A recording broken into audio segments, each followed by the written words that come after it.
Easter பண்டிகையை முன்னிட்டு சென்னை பெசன்ட் நகரில் உள்ள தேவாலயங்களில் கிறிஸ்தவர்கள் சிறப்பு வழிபாட்டில் ஈடுபட்டு வருகின்றனர். இதுகுறித்த கூடுதல் விவரங்களோடு செய்தியாளர் ஜெயலானி இணைகிறார்.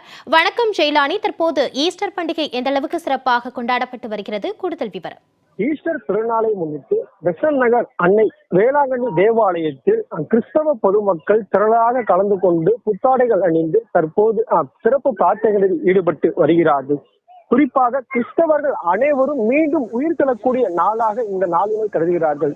ஏனென்றால் இயேசு கிறிஸ்துவை சிலுவையில் அறைந்து 3 நாட்களுக்கு பிறகாக மீண்டும் உயிர் தள்ளக்கூடிய இந்த பண்டிகையை ஈஸ்டர் பண்டிகையாக கிறிஸ்தவர் உலகம் முழுவதும் இருக்கக்கூடிய கிறிஸ்தவர்கள் கொண்டாடி வரக்கூடிய நிலையில் இன்றைய தினம் அந்த ஈஸ்டர் பண்டிகை என்பது உலகம் முழுவதும் இருக்கக்கூடிய கிறிஸ்தவர்கள் கொண்டாடி வருகின்றனர்.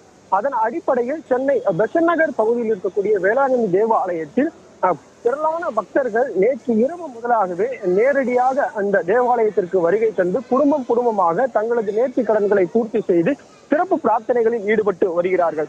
குறிப்பாக பார்த்தோம் என்றால் இயேசு கிறிஸ்து சிலுவை படுகையை நினைவு கூறும் வகையிலேயே இந்த பெருவிழா என்பது நடைபெறுகிறது. இதற்கு முன்னதாக 40 நாட்கள் அவர்களது தவக்காலம் என்பது போன்று விரதம் என்பதனை மேற்கொள்வார்கள்.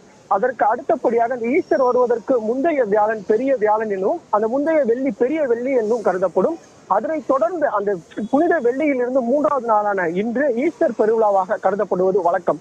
இந்த வகையில் நேற்று இரவு முதலாக அனைத்து தேவாலயங்களிலும் சிறப்பு பிரார்த்தனைகள் மற்றும் சிறப்பு திருப்பலிகள் என்பது தொடங்கி நடைபெற்றது.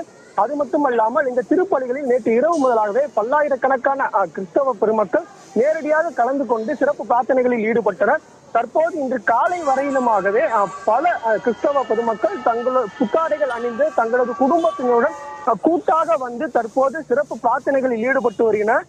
இதனால் பெசன்ட் நகர் தேவாலயம் முழுவதுமாகவே கிறிஸ்தவர்கள் கூட்டம் என்பது அதிகமாக காணப்படுகிறது. ஜனனி, ஜெயலானி, தங்களுடைய கூடுதல் விவரங்களுக்கு நன்றி.